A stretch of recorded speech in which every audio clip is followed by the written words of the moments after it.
जीवमजीवम् जिणवरवसहेळ चेळणे दिट्टम् दे बिंद बिंद वंदम वंदे तम संपदा सिरसा। द्रव्य संग्रह जी ग्रंथ। अपना विषय चल रहा है साधु परमेष्टि का स्वरूप। देखो बार बार है ना, ध्याता ध्यान ध्येय इन शब्दों की चर्चा बार बार आती है और कंफ्यूजन बना रहता है ना। अभी अपन गुरुदेव श्री का प्रवचन पढ़ेंगे ना, और अगली जो गाथा आ रही है उसका विषय ही है ध्यान ध्याता ध्येय। अब एक अपन बात और स्पष्ट कर लें कि ध्येय कहो या ज्ञेय कहो, एक ही बात है। देखो आप थोड़ी गंभीरता से स्वाध्याय करोगे, हम रटेंगे नहीं, रटने का काम तो भूल जाने का है। किसी चीज को रटने की कोशिश करेंगे ना तो भूल जाएंगे, और युक्ति लगा के समझेंगे ना तो कभी भूल नहीं पड़ेगी। ध्येय कहो ज्ञेय कहो, एक ही बात है। अब बोलेंगे कि ध्यान किसकी पर्याय है, तो ये ध्येय कहो ज्ञेय कहो एक ही बात है। तो इससे निकल के आ रही है बात कि ध्यान ज्ञान की पर्याय, क्योंकि चारित्र की पर्याय का तो कोई ज्ञेय होता नहीं। ज्ञेय तो ज्ञान पे ही लागू पड़ता है, चारित्र की पर्याय पे ज्ञेय लागू पड़ता है? लागू ही नहीं पड़ता। ज्ञान और ज्ञेय, ऐसी ध्यान और ध्येय। समझ आई बात? तो ध्यान किसकी पर्याय है कि ज्ञान की पर्याय। देखो जिनागम के अनेक सिद्धांत एक जगह आके मिलते हैं, कभी कोई किसी का विरोधी नहीं होता। हमने मति ज्ञान के भेद प्रभेद पढ़े है ना। अवग्रह हुआ, छूट गया। यहाँ तक आया, ये छूट गया। ख्याल में आई बात? अवाय में आके निर्णय हुआ, और निर्णय के बाद धारणा हो गई। निर्णय हुआ तो धारणा हो गई। तो अब ये जो धारणा बन रही है ना, ये ध्यान पूर्वक ही बनती है। ये की निरंतरता हो गई ना, एकदम कॉमन बात हो गई अभी। ख्याल में आ रही है? तो ध्यान, अब देखो जिनागम में निश्चय व्यवहार के अनेक कथन है, पराश्रित कथन बहुत है। वो तीनों पर्याय एक साथ उत्पन्न होती हैं, ये बात समझना चाहिए। ज्ञान श्रद्धा चारित्र की तीनों पर्याय एक साथ उत्पन्न होती है, आगे पीछे उत्पन्न नहीं होती। अब जब ज्ञान में ज्ञेय ज्ञेय बनेगा तो नियम से चारित्र की परिणति में एक पर्याय उत्पन्न होगी। अब वो ज्ञेय यदि पर पदार्थ है, ज्ञेय यदि पर पदार्थ है तो चार की परिणति में राग उत्पन्न होगा।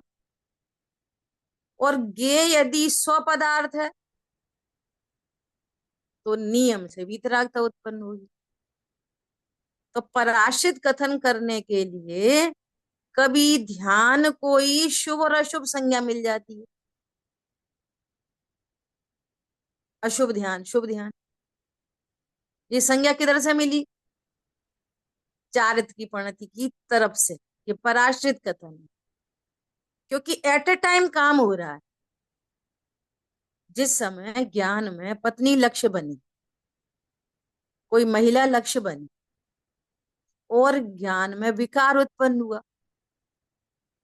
समझ आ रही है बात?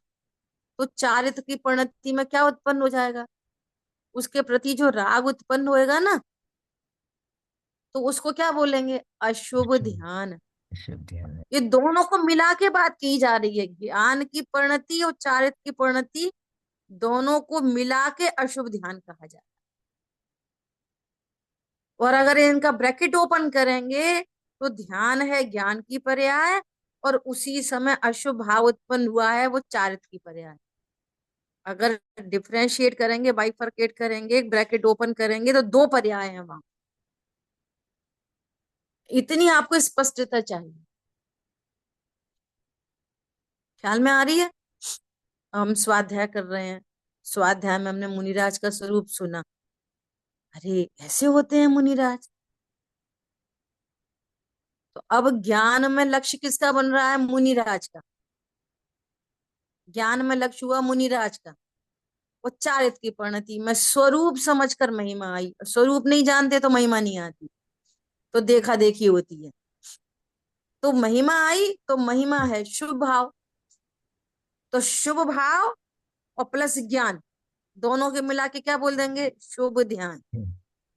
अब शुभ ध्यान का ब्रैकेट ओपन करेंगे तो दो चीजें मिलेंगी, ज्ञान दर- की पर्याय और दर्शन की और पर्याय। चारित्र की पर्याय।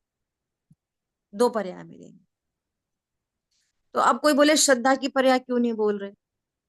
श्रद्धा की पर्याय तो एक्स्ट्रा ऑर्डिनरी चीज है। कैसी? इन्हीं में यदि मैं आत्मा हूं ये नहीं जानते, तो इन दोनों के साथ में मिथ्या दर्शन चल रहा है। और मैं आत्मा हूं ऐसा जानते, और पत्नी का लक्ष्य है और विकार हुआ, और भगवान का लक्ष्य है और शुभ भाव हुआ, है ना? तो सम्यक श्रद्धा साथ में चल रही। वो एक एक्स्ट्रा ऑर्डिनरी चीज है श्रद्धा की पर्याय। तो मिथ्यात्व के साथ दोनों काम, और मिथ्यात्व सम्यक्त के साथ भी दोनों। अब इतनी चीजें तो आपको समझनी ही पड़ेंगी,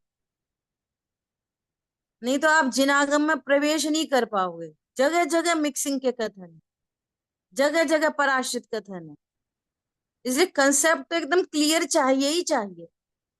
जिनवाणी का रसास्वादन नहीं कर पाएंगे, बात सुनते और थे। अपनी मर्जी से कुछ भी समझने से काम नहीं चलेगा। वो पूर्वापर विरोध चलेगा, आपको विरोध।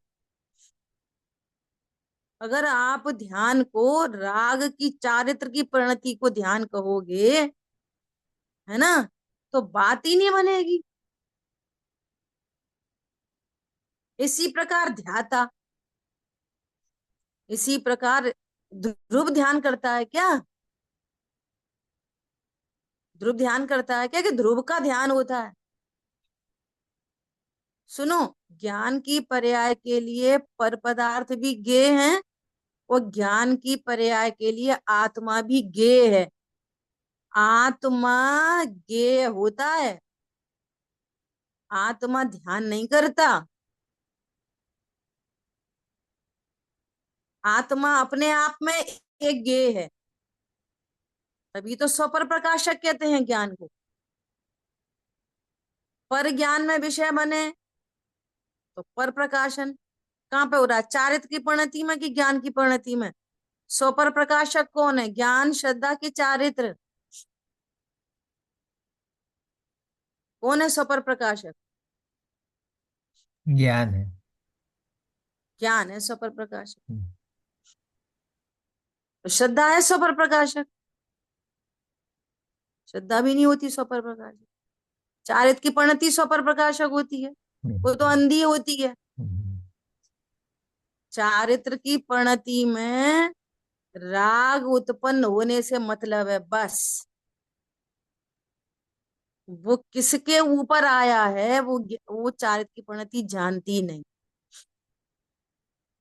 क्या बोला? चारित्र की परिणति में ज्ञान ही नहीं, उसको तो राग उत्पन्न हुआ बस चार की परिणति में। वो सुंदर है, असुंदर है, हितकारी है, अहितकारी है, इन बातों से चारित्र की परिणति का कोई लेना ही देना नहीं। उसमें ज्ञान ही नहीं होता चारित्र की परिणति में। शुद्ध परिणति में भी ज्ञान नहीं होता। देखो, देखो सुनो, जैसे दृष्टांत है, इस शरीर में अनेक अंग है, इंटरनल आउटर ऑर्गन, बहुत सारे अंग है। Internal organ, outer organ. Usha बहन सुन रहे हैं आप? आपके लिए चर्चा कर रही हूं मैं इतनी। हाँ जी दीदी। हम्म। ख्याल एक में आई मिनट। बात। अब देखो, अब इतने इंटरनल आउटर इतने ऑर्गन होने पर भी देखने का काम कौन करता है? कान की नाक, अकेली आंख, हाँ जी। अकेली आंख ऐसी जानने का काम अनंत गुणों में अकेला ज्ञान करता है। जैसे शरीर भी नहीं देखता, ऐसे ध्रुव भी नहीं जानता। अब तो सही है। शरीर थोड़ी जानता है, आंख देखती है, अकेली आंख देखती है। ऐसी ध्रुव नहीं जानता, अकेली ज्ञान की पर्याय जानती, अकेली। जानने का काम तो ज्ञान करता है बस। वो ज्ञान ही स्वपर प्रकाशक होता है। ख्याल में आ रही है बात? स्वपर प्रकाशक ज्ञान होता है। अब देखो, आंख ने देखा, आंख ने देखा, तो जैसा जैसा आंख देखती है ना, पैर वैसे ही वैसे चलते हैं, ऑटोमेटिक। पैरों में आंख नहीं है, समझो बात को आप। पैरों में आंख लगी है? नहीं लगी। देखा किससे? आंख से। चला कौन? पैर।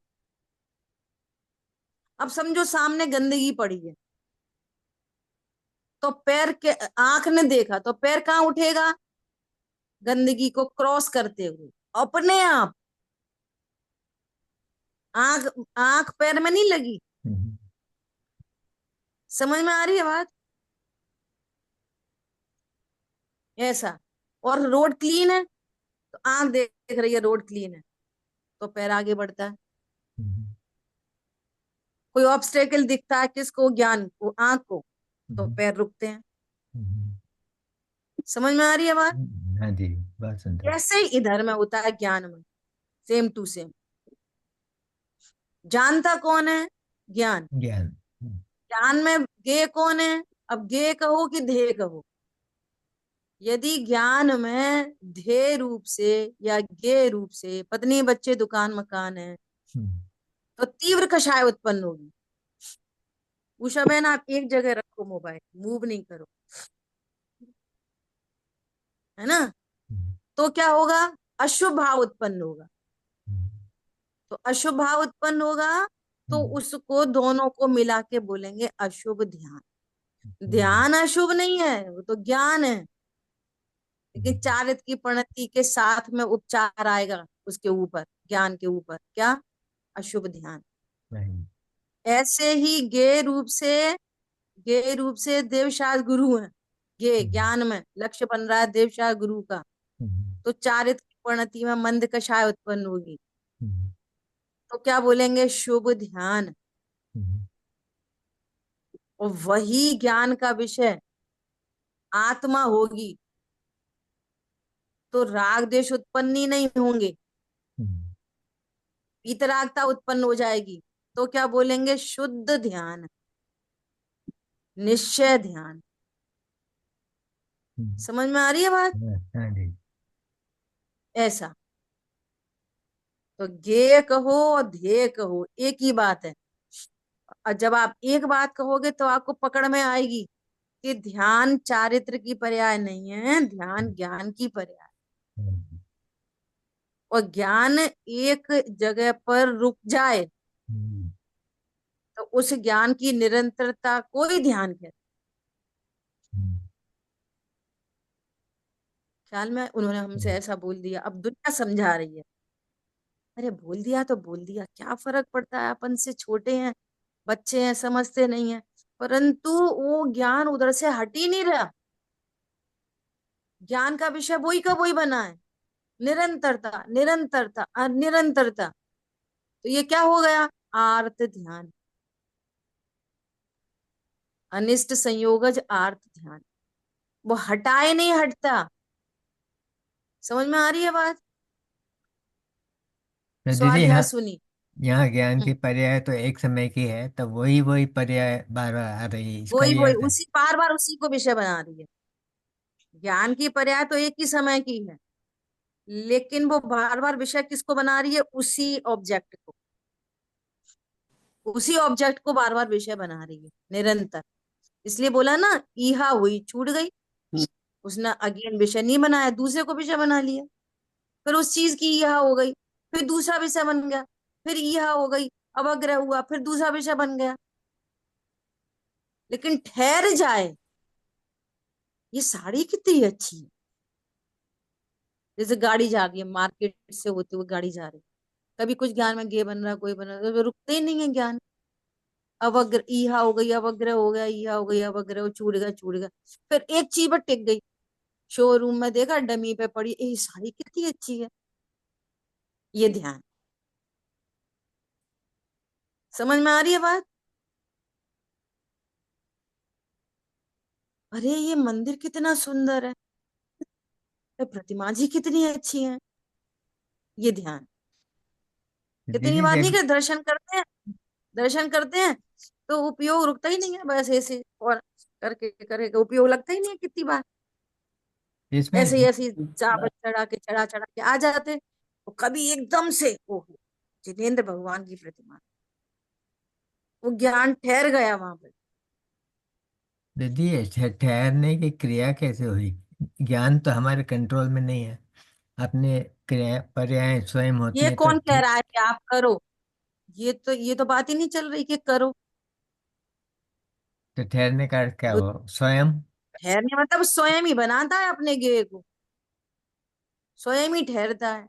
करने की तो बात ही नहीं चल रही। और कब कहाँ ठहर जाता है वो हमारे कितनी सारी पर्याय होके निकल जाती है, तो हमारे ज्ञान का विषय बनता है। मैटर तो वो चल ही नहीं रहा,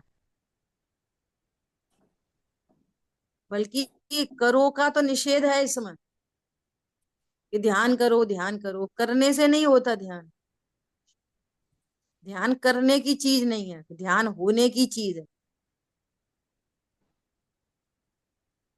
जैसे बताया ना, अभी बोलो कि तुम ध्यान मत करो, उनने आपको खराब बोल दिया ध्यान मत करो, तो न रोकने की चीज है ना होने की चीज है, करने की चीज है। वो तो होता है, वो तो जितनी देर आपको उस संबंधी पाप बंद होना है, ख्याल में आ रही है, वो ज्ञान में जो विषय बनना है क्रमबद्ध में, वो बनता ही रहता है, उस संबंधी बंद होता ही रहता है।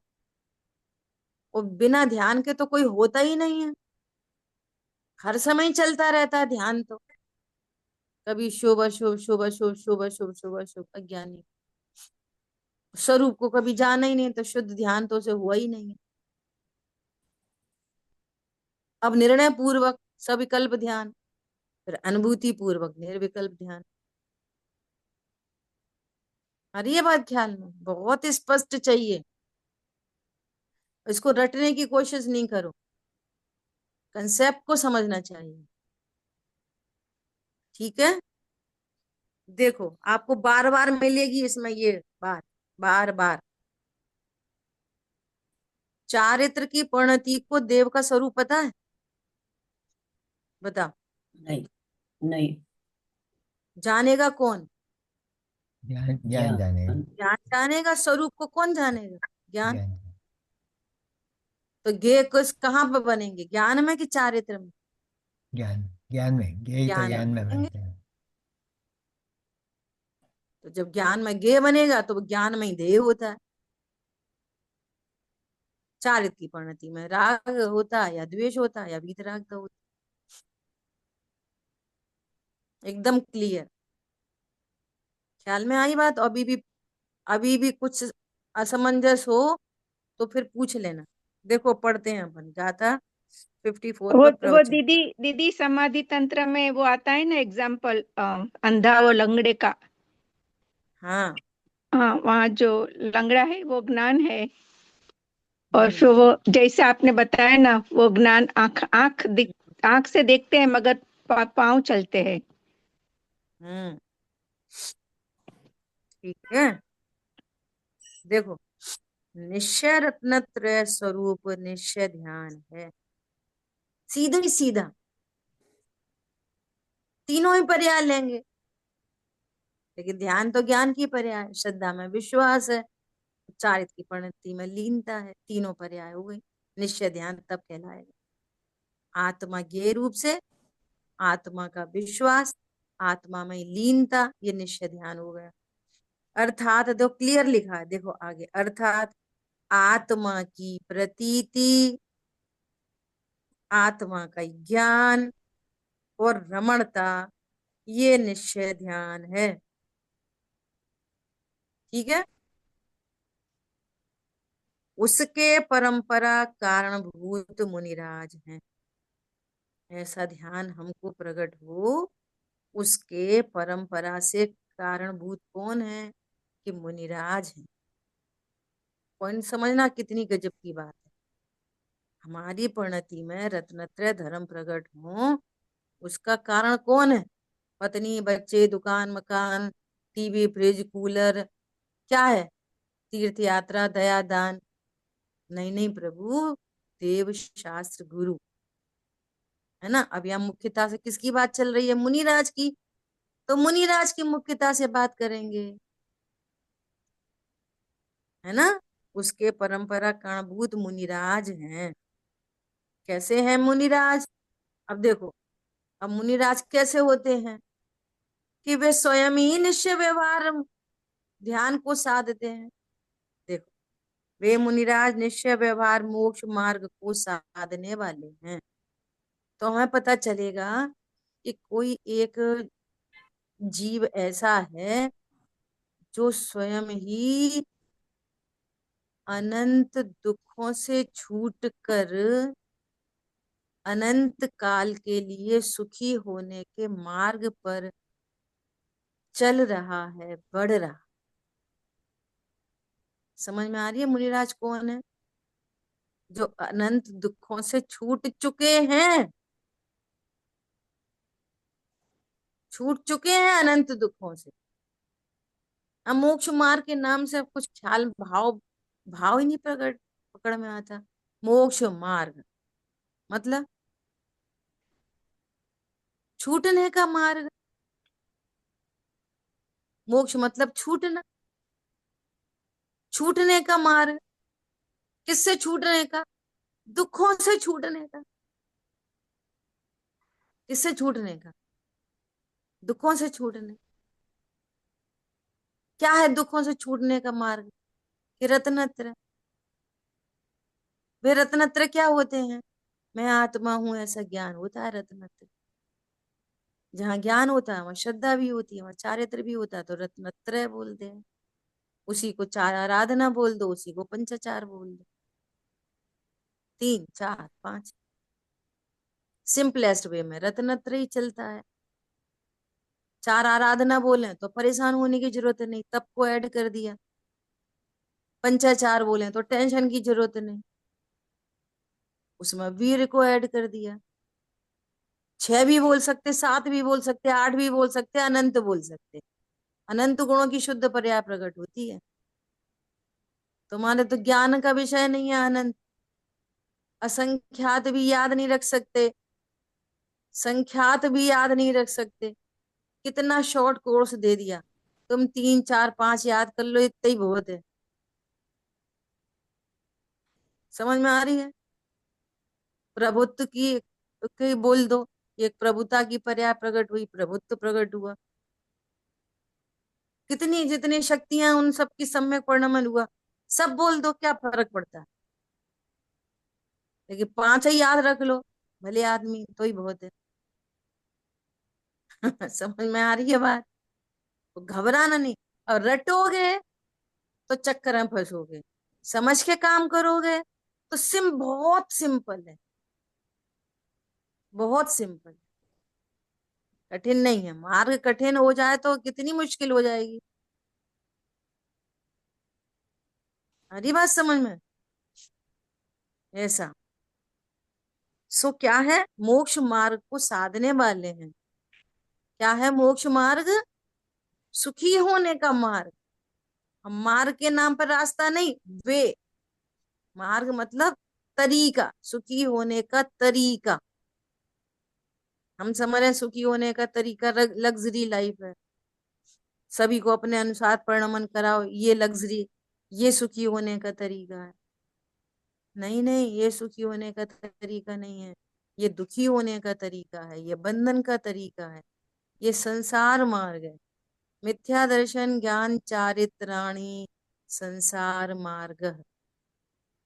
मिथ्या दर्शन ज्ञान चारित्राणि दुख मार्ग। ये दुख का मार्ग है और ये सुख का मार्ग है, ये छूटने का मार्ग है। विचार करो किससे छूट जाएंगे? दुखों से छूट जाएंगे तो किससे छूट जाएंगे? कर्मों से छूट जाएंगे, बंधन से छूट जाएंगे, एक इंद्री, दो इंद्री, तीन इंद्री में जाने से छूट जाएंगे, बनाने खाने से छूट जाएंगे, बच्चों को पालने से छूट जाएंगे, नौकरी धंधा पेशा से छूट जाएंगे, शरीर में रोग होए कभी, शरीर से ही छूट जाएंगे, रोग नहीं होएगा कभी। समझ में आ रही है? कितने दुखों से छूट जाएंगे। कोई निंदा करे तो बुरा नहीं लगे, ऐसे दुख से छूट जाए। कोई प्रशंसा करे तो घमंड नहीं आए, तो ऐसे दुखों से छूट जाएंगे। भूख ही नहीं लगेगी कभी, प्यास नहीं लगेगी कभी, कितने दुखों से छूट जाएंगे। समझ में आ रही है? ऐसी जगह घर ही नहीं बनाएंगे जहां आग लग जाएगी, कितने दुख से बच जाएंगे। बोलो, विकल्प तो रहता ही है ना। अभी अपन को पता चला तो राग है ना उस जाति का, तो दिन भर में कभी भी ख्याल में आता है तो लगता है अरे कुछ दिक्कत नहीं हो जाए। ये क्या है? ये भी दुख ही है, ये भी दुख है। तो अनंत दुखों से छूट जाएंगे। तो वे मुनिराज ऑलरेडी उन्होंने प्रूव कर दिया हमको। देखो हमें अनंत भगवान नहीं दिख रहे, हमको सिद्ध भगवान तो दिखते ही नहीं है किसी को। सिद्ध भगवान तो सिद्धों को ही दिखते हैं, और सिद्ध भगवान अनंतों को दिखते हैं, और किसी को तो सिद्ध भगवान दिखते ही नहीं। तो हमको सिद्धों से गुरु दिखते हैं यहाँ पे। क्या बोला? सिद्धों जैसे गुरु दिखते हैं। देखो ये इनको कोई टेंशन नहीं, मुनिराज को कोई टेंशन नहीं। सुबह उठो, जल्दी करो, बेटा को ऑफिस जाना है, खाना बनाओ, और बहू सुन रही नहीं सुन रही, बच्चे रो रहे गा रहे, बीमार हो गए, सहेली दोस्त उसका फोन आया, उनका शादी है, उनका विधान है, उनका फलाना। मुनिराज कितने निर्विकल्प है। समझ में आ रही है बात? कितने संयोगों से छूट गए, कितने दुखों से छूट गए। कैसे छूट गए? आत्मज्ञान, आत्मविश्वास और आत्मा में रमणता, ये हमें वो प्रत्यक्ष दिखा रहे हैं मुनिराज। सुनो, तो वे क्या करते हैं? निश्चय से तो वे आनंद कंद निज ज्ञायक आत्मा को रत्नत्रय द्वारा साधते हैं। साधते हैं मतलब उनकी प्रणति में रत्नत्रय प्रकट होते हैं। सादा सूदी कुछ नहीं, ठीक है। एवं व्यवहार से पंच महाव्रत के परिणामों को साधते हैं, अर्थात उनकी दूसरी पर्याय में पंच महाव्रत के भाव होते हैं। जितना शेष राग है उतने पंच महाव्रत के भाव होते हैं।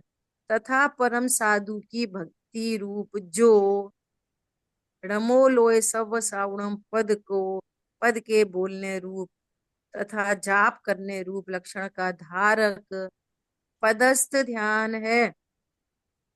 अब जो पुरुष, जो जीव ऐसे पंच परमेष्टि के पद को बोलता है या जाप करता है, तो उसको क्या होता है? पदस्थ ध्यान होता है। देखो अब यहीं पे आ रही है बात।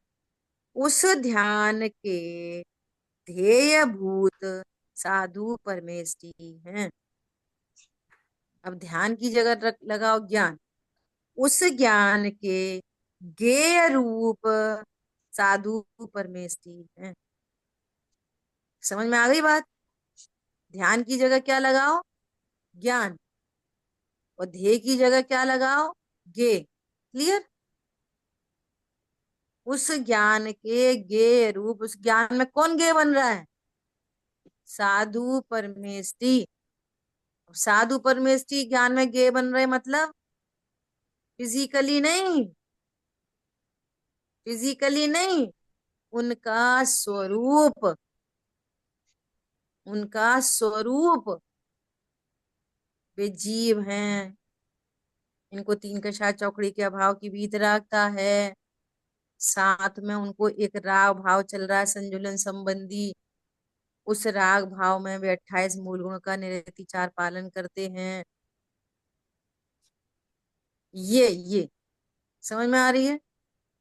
भले एक क्षेत्रावगाह संबंध शरीर का है, परंतु शरीर से अत्यंत निर्ममत्व है।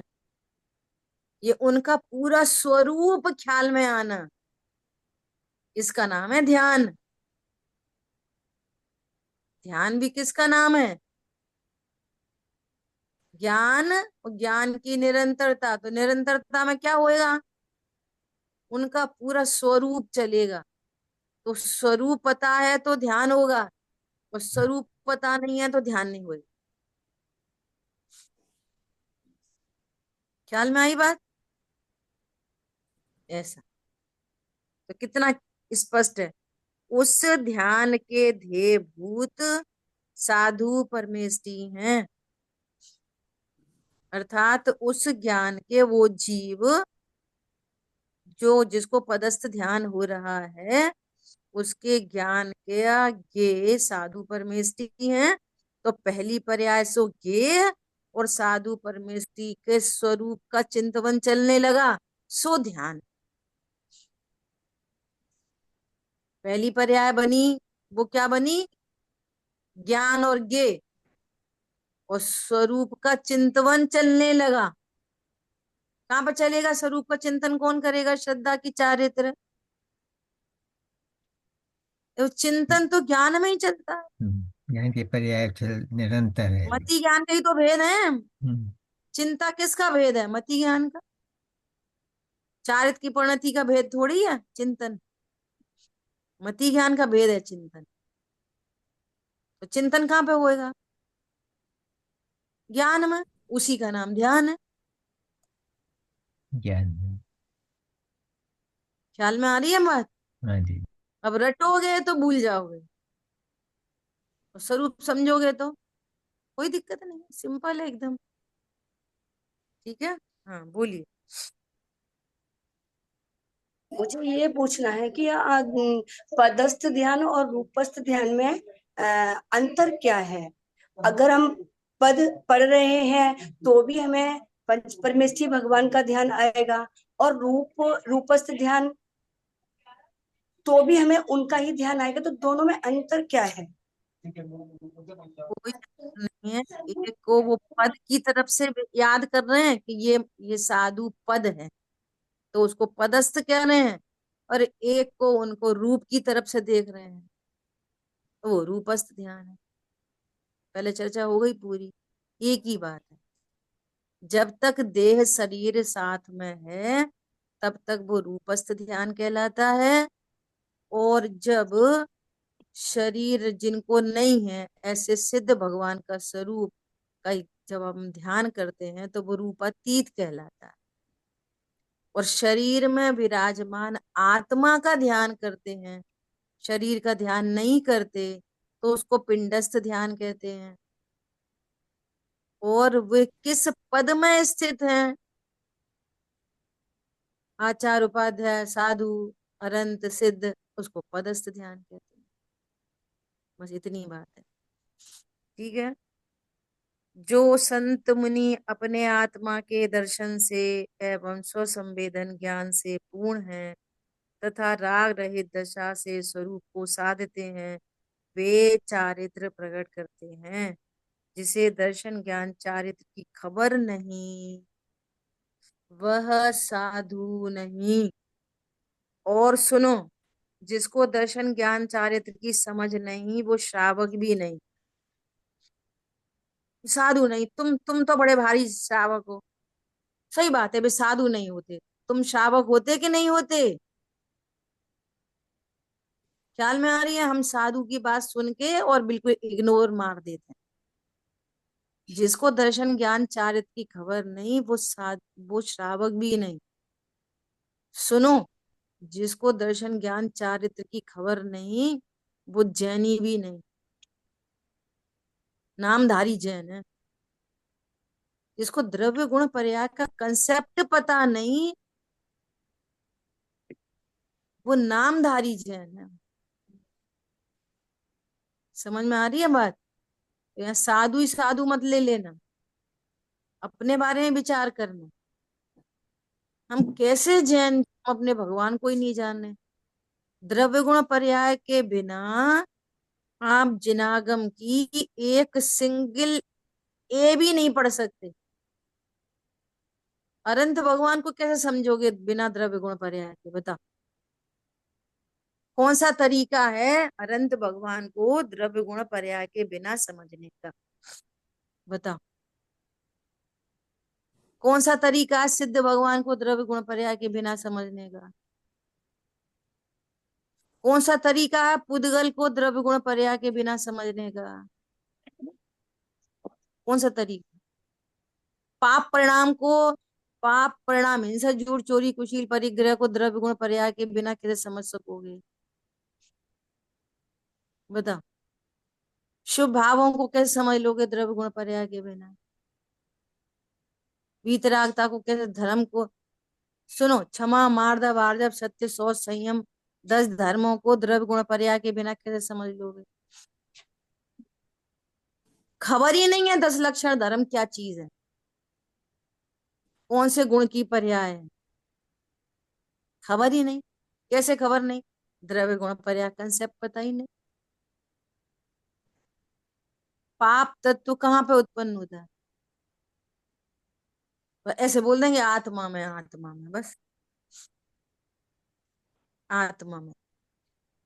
आत्मा में कहाँ पे?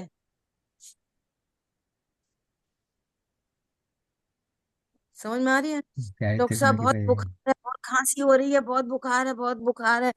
इन तो डॉक्टर बोलेगा इन्फेक्शन हुआ है। तो कहाँ पे शरीर में। हम्म, हो रहा है? कहीं पे हो रहा है, कहीं पे किडनी में। अपना ही तो अंग है। किडनी में हो रहा होगा, शरीर में। बोलो, ऐसी डायग्नोसिस से काम चल जाएगा? इन्फेक्शन हो रहा है कहाँ पे? शरीर में। शरीर में ऐसे बोलेंगे। राग कहाँ पे उत्पन्न हो रहा है? आत्मा में। अब पर्टिकुलर पता चला कि इन्फेक्टेड हुआ है, हुए हैं लंग्स, तो लंग्स का ट्रीटमेंट चलेगा। हम्म, पूरे सबका चलेगा, घुटने का, आंख का, कान का, हम्म, नाक का, सबका। हम्म, नहीं। बोलो। हम्म, एक हमारे साधर्मी हैं, हम्म, उनको पहले कोई कैंसर हुआ हम्म, तो ऑर्गन रिमूव कर दिया। फिर दूसरी जगह कैंसर आ गया, फिर दूसरा ऑर्गन रिमूव कर दिया। और फिर से डायग्नोज हुआ है परसों नरसों कैंसर। तो वो पूरे स्टमक में पानी भर गया। अब डॉक्टर पानी तो रिमूव कर रहे हैं, हम्म, लेकिन ये नहीं पता चल रहा कि इन्फेक्टेड एरिया कौन सा है, ये नहीं पता चल रहा। तो उतने पोर्शन को रिमूव किया जाए या कुछ किया जाए। हम्म, अब देखो, अब सब चिंतित हो जाएंगे कि वो कौन सा पर्टिकुलर एरिया है जो इन्फेक्टेड है। किडनी में आया तो किडनी रिमूव कर दो, यूट्रस में आया यूट्रस रिमूव कर दो। अब ये पता ही नहीं चल रहा। हम्म, तो समझो इलाज नहीं हो पा रहा है ना। हम्म, तो वहां हम कितने चिंतित हैं, और यहाँ पे हम चिंतित नहीं है बिल्कुल।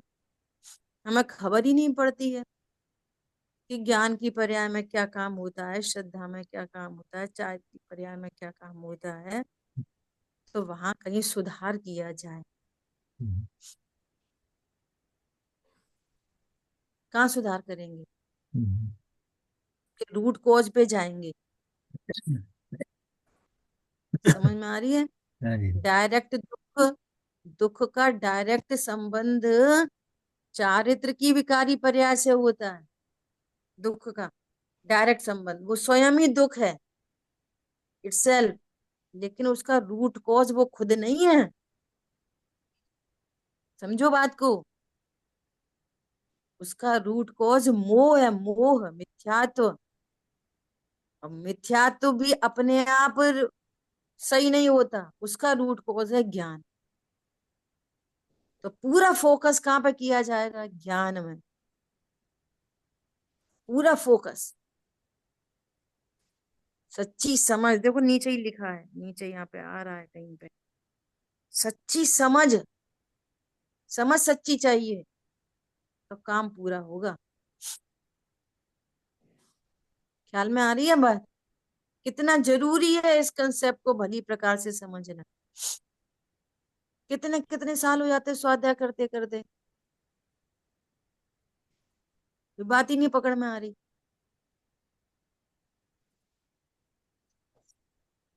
तब कहते हैं भाई थोड़ी पकड़ की बात है, तो अब ये भी बताना पड़ेगा वो पकड़ की कौन सी बात है। ये तो भाववाची है, कैसे बताएं?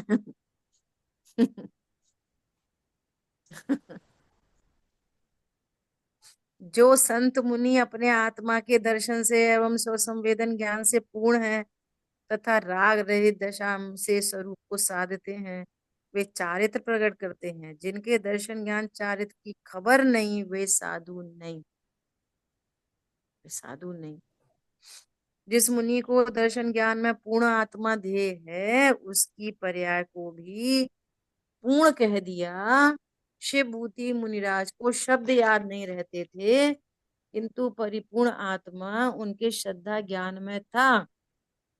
उनका स्वरूप में रमण करना वीतराग चारित्र है। ख्याल में आई बात? समय अपना हुआ है, शेष चर्चा अपन आगे करेंगे। जितनी अभी तक अपनी आज चर्चा हुई है उसको आप बार बार सुनो, समझो, तैयारी करो, ठीक है? जिन वाणी के ज्ञान से सूझे लोकालोक, सो वाणी मस्तक नमो सदा देसु। बोलिए द्वाशांगी जिन माता माता की जय। जय जय जय हो। जय हो। जय जय जय जिने जय प्रभु।